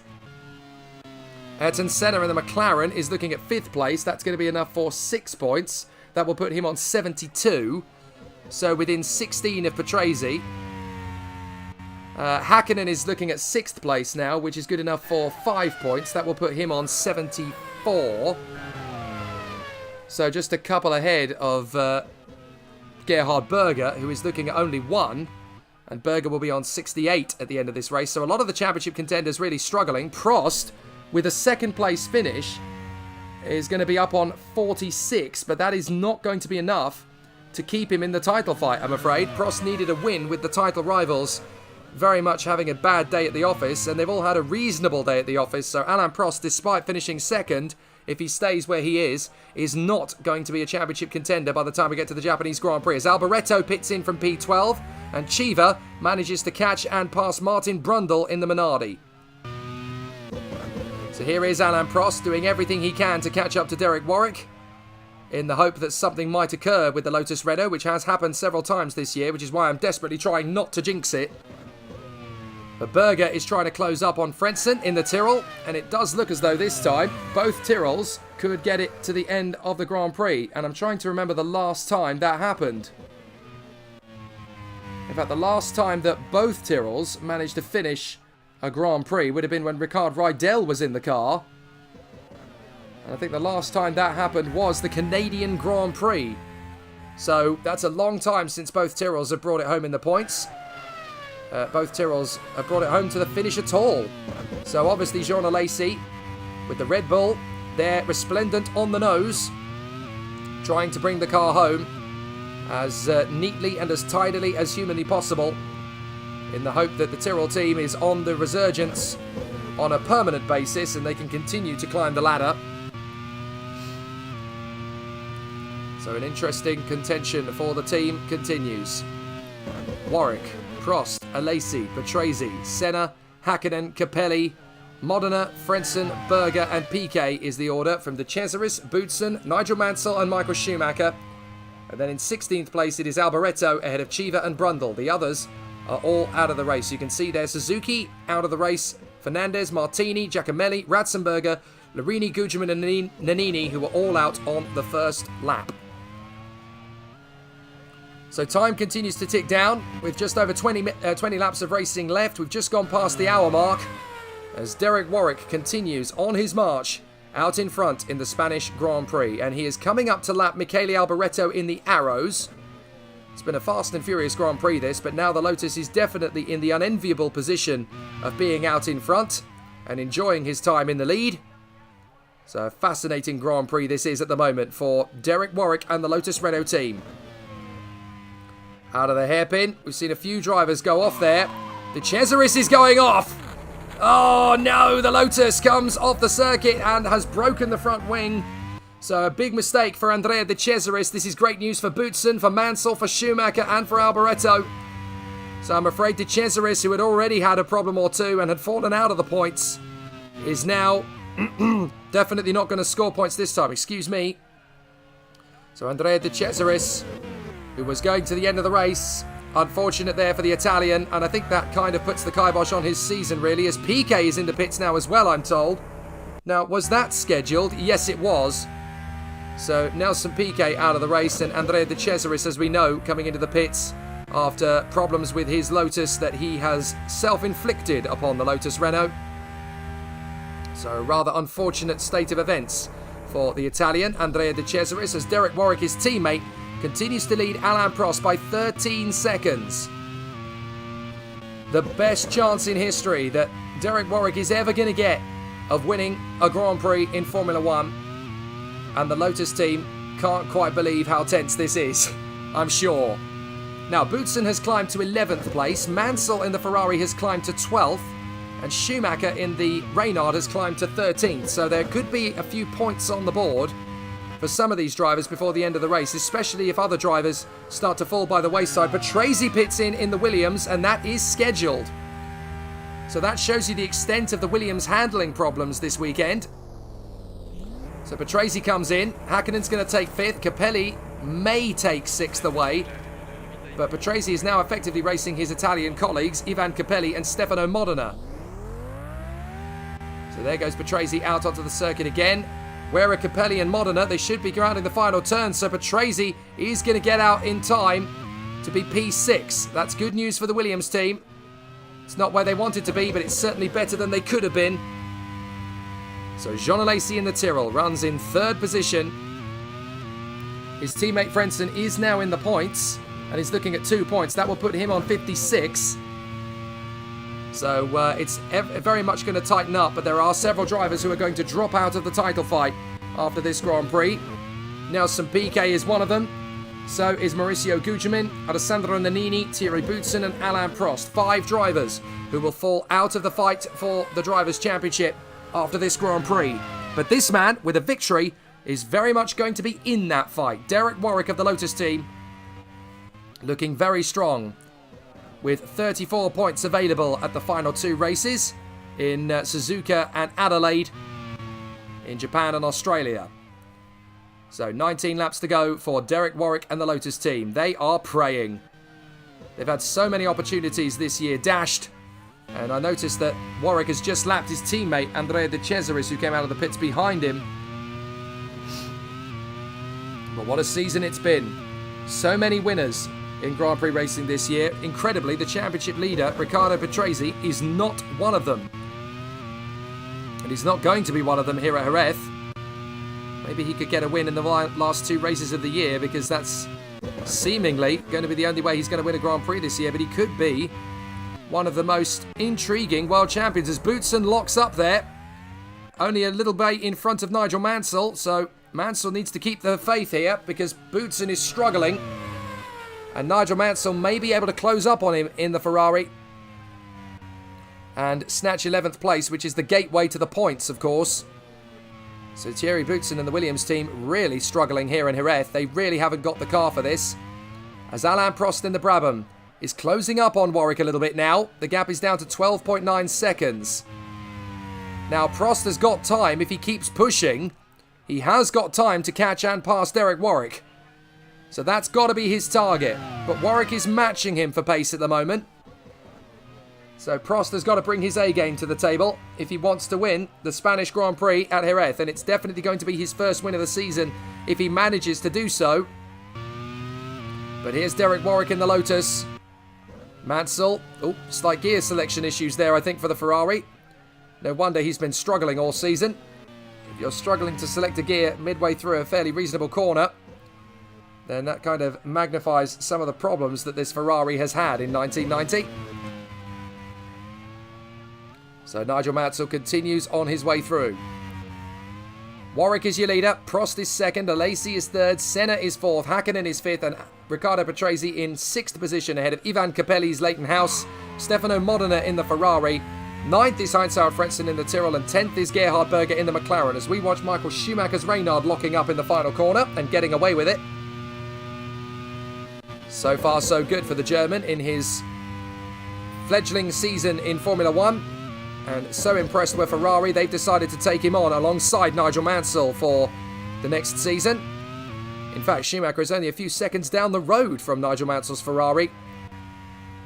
So clearly, we could have 2 magic stars in the world of Formula 1 next year. And when we get to the first race of the season, which is going to be the US Grand Prix at Cleveland, Ohio, on the Burke Lakefront Airport, it's going to be an absolutely sensational start to the season. It's been fascinating to watch the United States Grand Prix story unfold, actually. That Grand Prix is going to remain on the calendar for future years, and there will be a Grand Prix in the United States each year, we're told, but the circuit will change every season, because obviously with the United States being such a big place, and that's Schumacher! Michael Schumacher spins the Reynard. What a shame. He was going so well up to that point. But then, of course, we do know that the Reynard is a tricky car to handle. Oh, goodness me. So nearly comes onto the track in front of Alboreto. And actually, Warwick had to take avoiding action there. So a little bit cheeky from Michael Schumacher. But I'm afraid the punishment fits the crime. He's got damage to the car, so he's going to have to come into pits to repair it. I just hope none of the other teams pick up a puncture from the debris, because that could be very costly indeed for some of the other drivers out there. I was going back to my topic about the United States Grand Prix. There will be a different venue hosting the United States Grand Prix each season, I am told. So that's going to be pretty exciting as Michael Schumacher comes into the pits to repair the car. And I get the feeling he will fall behind Cheever and Brundle as a result of that. So here's Alain Prost in the Brabham. The gap is now down to 12.2 seconds. He is gaining on Warwick, but I don't think he's gaining fast enough. He really needs to take some time out of the Lotus now. So Warwick is doing the best he can to stretch away from the Brabham. But 12.2 seconds is a fairly hefty gap that Warwick worked up to when he was on the lighter fuel strategy. And now Prost is struggling to stay with him in terms of rapid pace. There's Alesi in the Tyrrell, going well in third position, ahead of Senna in fourth in the McLaren. Hakkinen is fifth in the Brabham. Patrese is sixth in the Williams, from Capelli, Modena, Frentzen and Berger. Boutsen and Mansell out of the points and out of the championship fight. The way things are currently going for Thierry Boutsen, it's a shame because he's the driver for the Williams team who has won races this year. Patrese hasn't, has been scoring points very consistently through the year, and yet somehow it's Patrese who hasn't won races and Boutsen who has, that is going to be in contention for the World Championship. So all Patrese needs to do is just keep scoring, essentially, and he is looking good to be World Champion because they're catching him, but it's a different driver that catches him every race. If it was one driver that caught him up, it would be different. But Senna's mistake at the Portuguese Grand Prix at Estoril is really going to come back to bite the Brazilian. Now, we're told that the Spanish Grand Prix of 1990 is actually going to move location as well, because although Jerez has been a popular circuit for the Spanish Grand Prix in recent years, it's been in danger of going stale, as one quote that I heard from the paddock. And as we can see here, we've been on the circuit now for about 55 laps, and it has felt like a very long Grand Prix. And so they're going to move locations next year, as Berger has a look at Frentzen in the Tyrrell. But interestingly, they're going to move the Spanish Grand Prix from Jerez next year. It's going to the circuit of Jarama, which apparently is going to be revitalised and reinvigorated in time for Formula 1 to return next year. There is a new circuit being built at Catalunya, just downtown from the city of Barcelona, but we're still not sure what the fate of that circuit is likely to be. But certainly it's going to be a fascinating Grand Prix in conclusion at Japan and at Australia. Now we've got a good battle brewing. This is Capelli and Modena battling over 7th place. The Ferrari looking to challenge on the Leighton House. And I have to say, Stefano Modena really has revitalised his career after the switch between himself and Alain Prost between Brabham and Ferrari. Because now... Oh, Berger's got past Frentzen behind them as well, by the way. Berger is up into 9th place past Heinz-Harald Frentzen. But Modena has had the chance to represent the Scuderia. And he is now essentially, officially their third driver moving forward. They've placed him in the Lola team. And the Lola team, which will have Ferrari engines next year, are very happy to have him. And they've also picked up another driver that was on the radar for Ferrari, Mauricio Gugelmin. So it's almost as if the Lola team, the British car maker, is becoming a bit of a Ferrari junior team. Although, of course, there aren't going to be any junior academy teams, although it has been something that's been discussed over the years.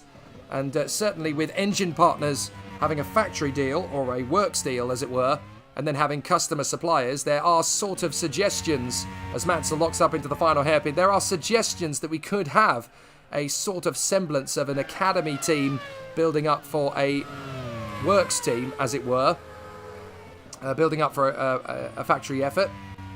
The Honda team has decided to go completely Japanese for next year, for example. They are currently known as Leighton House, but they will go a full Japanese makeover for the 1991 season, as they will be a testing bed for their engine development, but also for Japanese drivers. And it's something that Honda was very passionate about.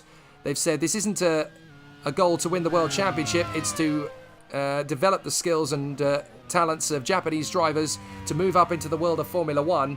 But we'll obviously continue our engine operation with the likes of McLaren, with Tyrrell and with Coloni next season, whilst also running their own Formula 1 car, which is the Honda factory team.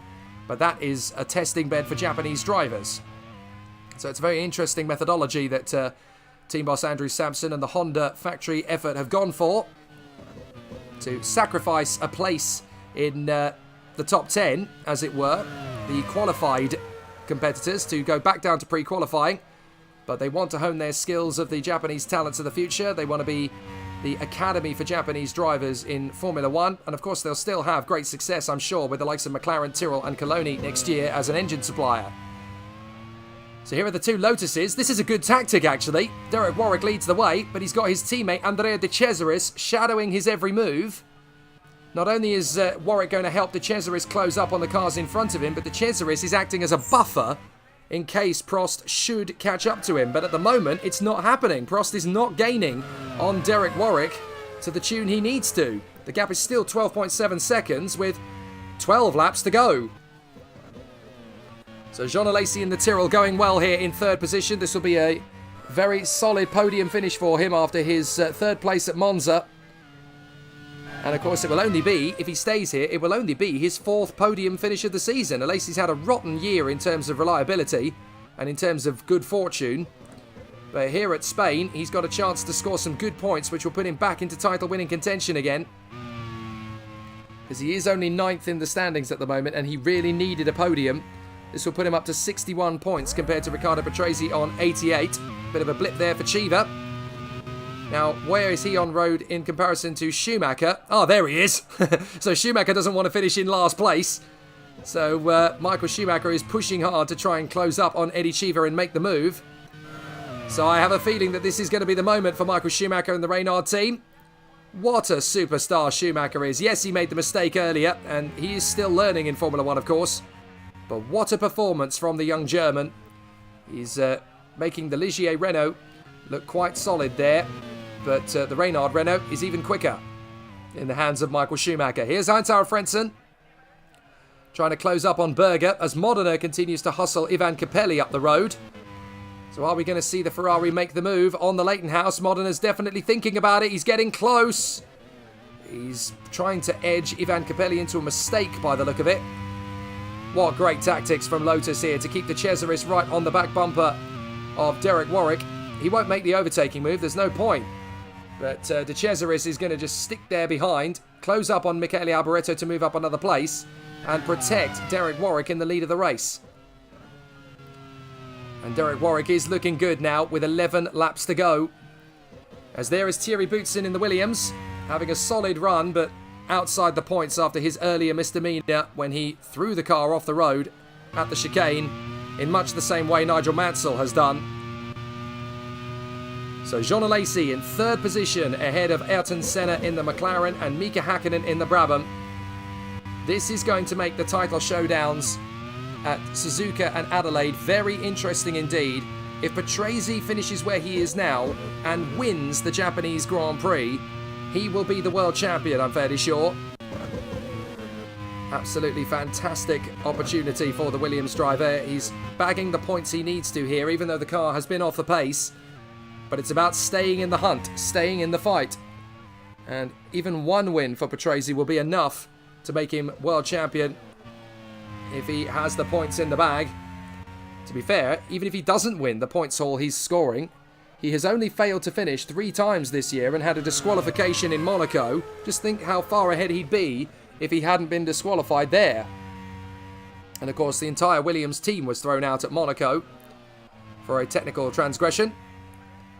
But there's a very strong chance that Patrese could become the world champion without winning a Grand Prix. And that's never happened before. The closest we've had is Keke Rosberg in 1982, who won the title in a very controversial and dramatic year.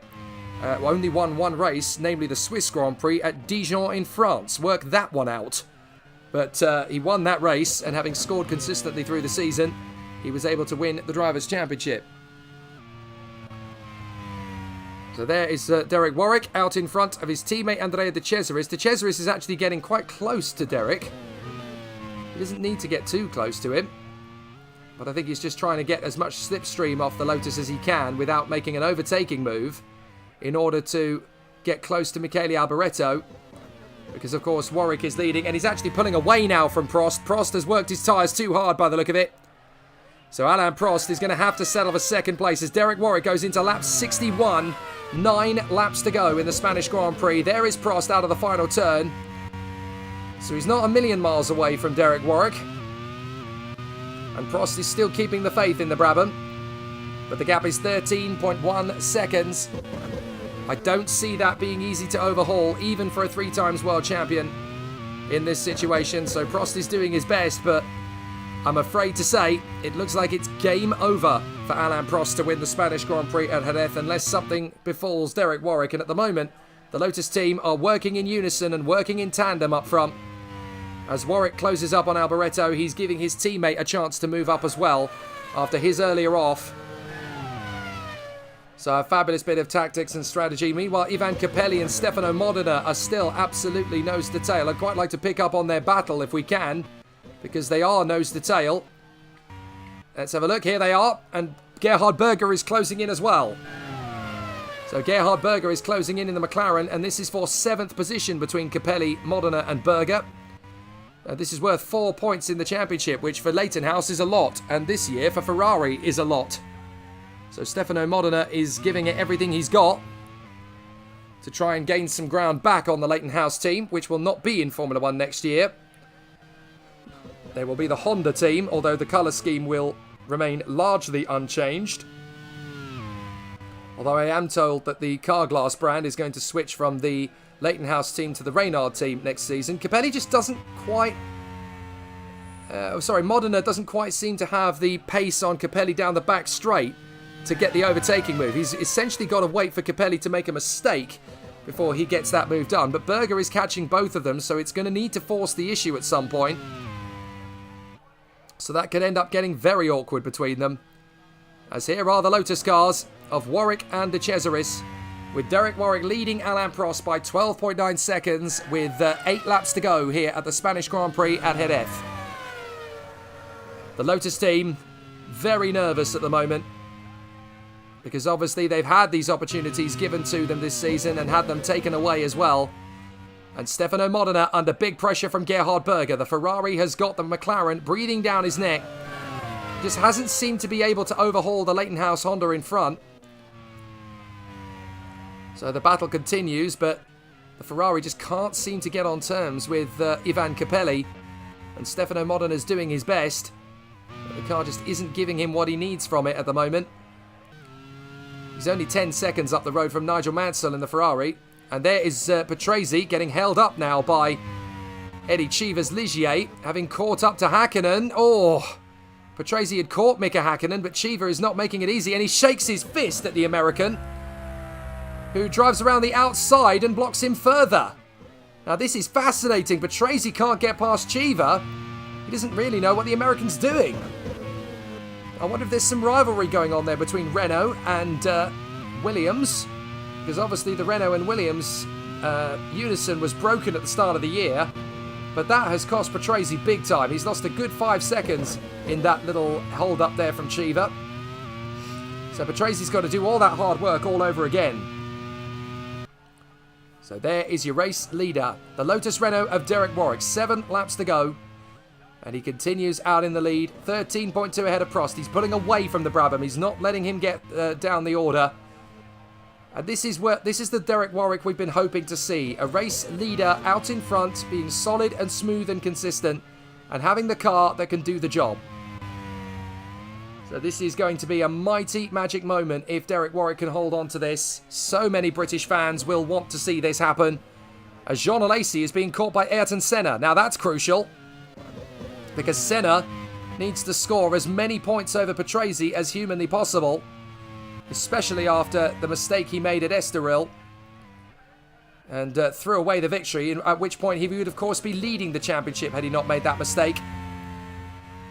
So Alesi is trying to get away from Senna, but with only 6 laps to go, the Brazilian's running out of time, and Alesi is pushing, but Senna is catching. So there could be a couple of closing stages battles here at Jerez.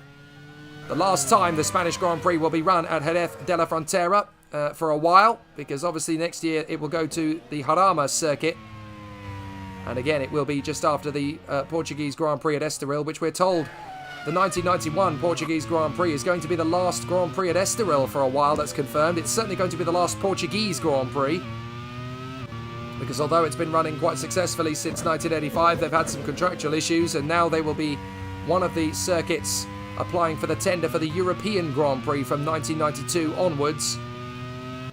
So they will have one more Grand Prix, and then they will join the fight to become the Grand Prix of Europe each year.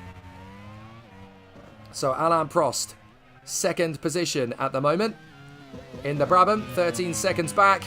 He's done the best he can, but his rivals have had reasonable days at the office to score some points, so Prost is not going to be in contention for the championship at the end of this race.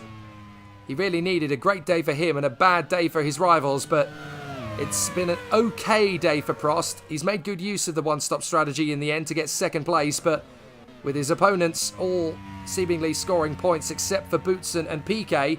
Oh, Boutsen's got a problem. Big engine blow in the Williams. Well, I think Thierry Boutsen was struggling anyway in the Williams, but that really does put the curtains. Thierry Boutsen is not going to be world champion in 1990. So the Belgian will have to try again in the 1991 season. He's got 2 races to go at Williams in 1990 with Honda power, but I think the Williams-Honda relationship has been very sour towards the latter stages of this year, as a lot of results have got away from the team.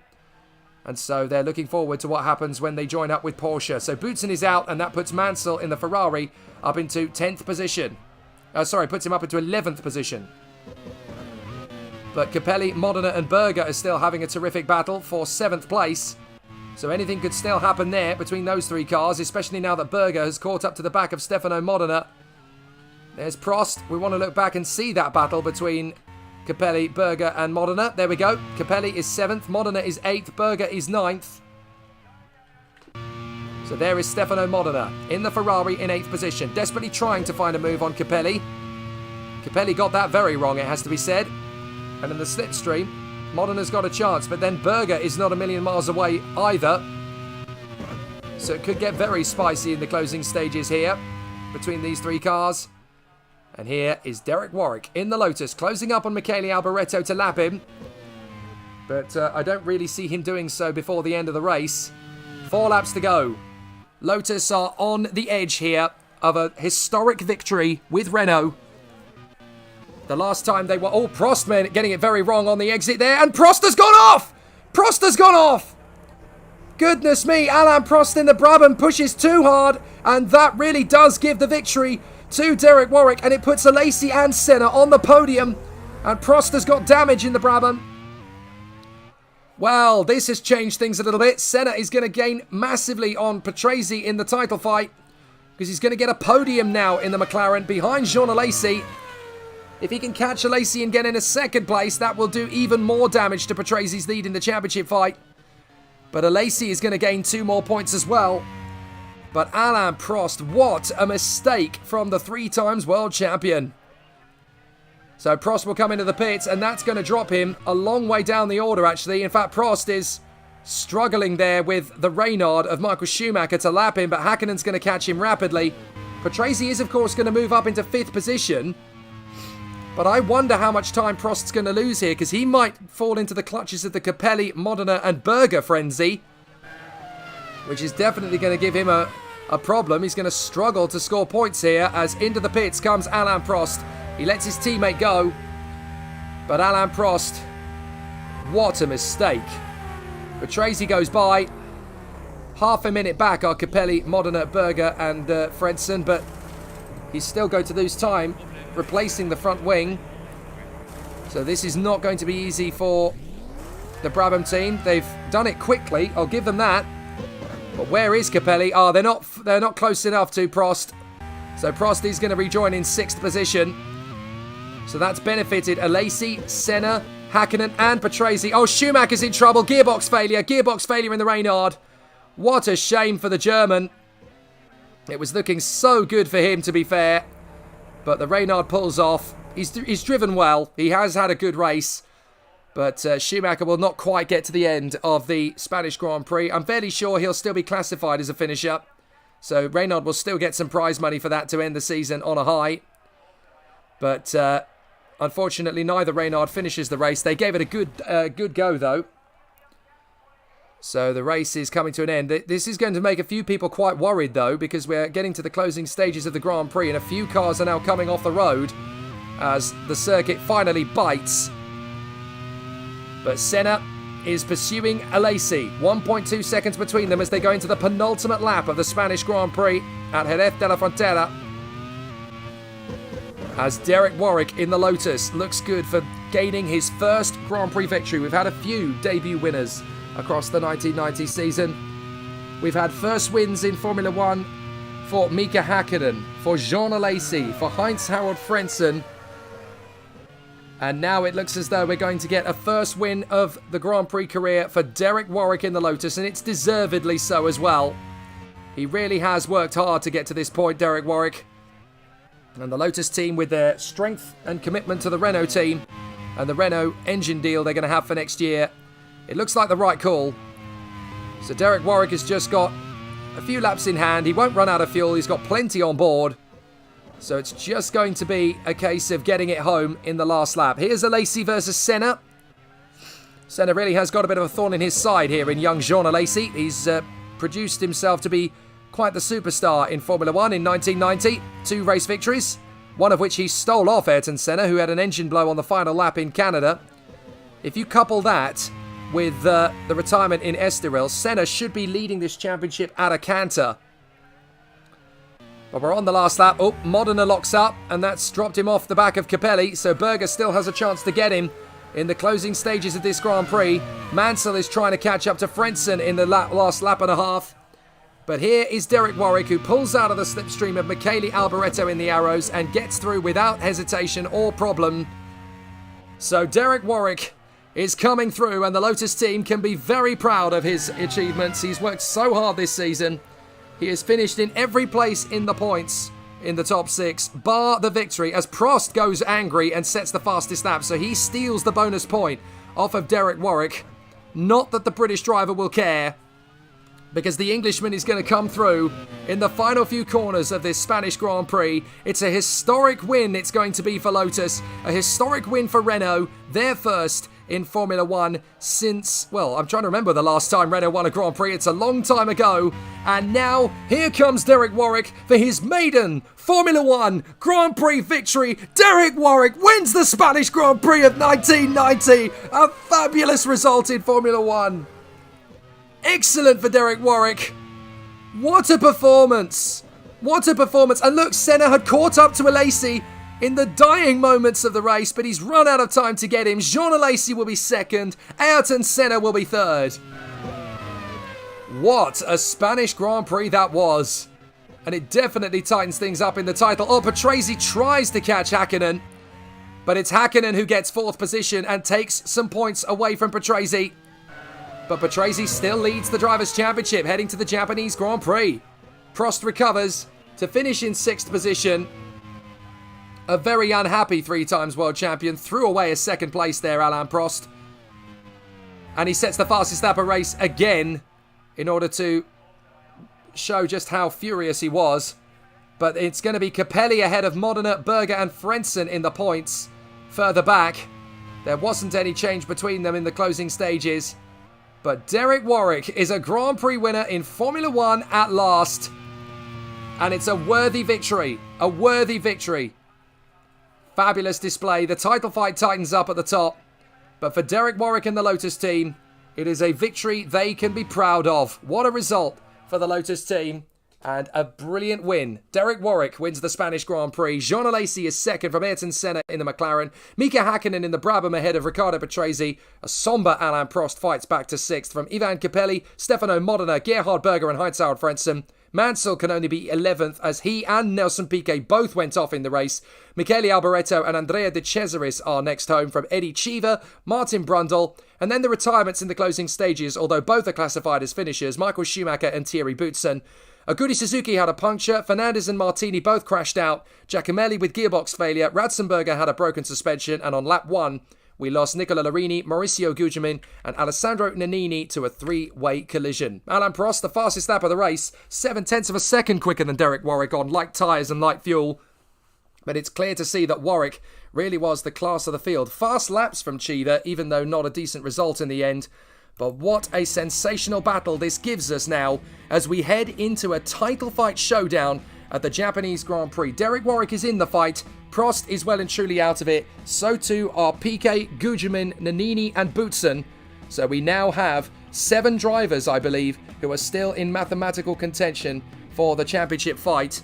And it's going to be really, really exciting when we get there to the Japanese Grand Prix, I should say, at Suzuka. That'll be taking place later this week. Join us as the 1990 championship heats up with 2 races to go. I'm Jake Sanson. See you next time.